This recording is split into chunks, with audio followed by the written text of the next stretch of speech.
Hello நண்பர்களே, 2 கத்திரிக்காய் இருந்தால் போதும். சிம்பிளாக இந்த மாதிரி ஒரு மண் கடாயை வச்சுட்டு ஆயில் விட்டுட்டு சின்ன வெங்காயம், இஞ்சி பூண்டு பேஸ்ட்டு, கருவேப்பிலை, அவ்வளோதான்.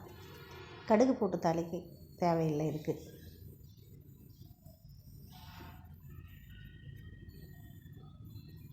நல்லா வதங்கினதுக்கப்புறம் தக்காளி சேர்த்துக்கலாம். தக்காளி சேர்த்து நல்லா வதக்கிடலாம். லேசாக உப்பு சேர்த்துக்குங்க, அப்போ ஈஸியாக மசிஞ்சிடும். கத்திரிக்காய் ஒரு 2 கத்திரிக்காய் இருந்தால் கூட போதும். பொதுவாகவே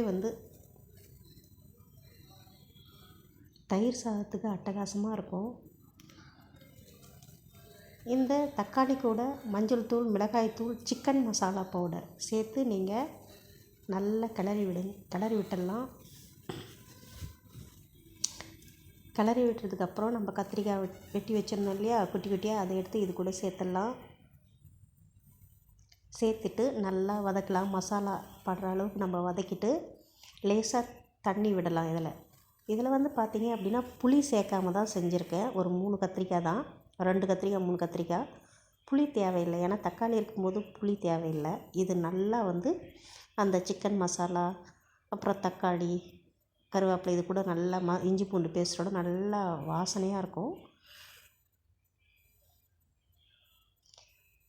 இப்போது எல்லாம் சேர்த்தாச்சு. லேசாக தண்ணி விட்டு நம்ம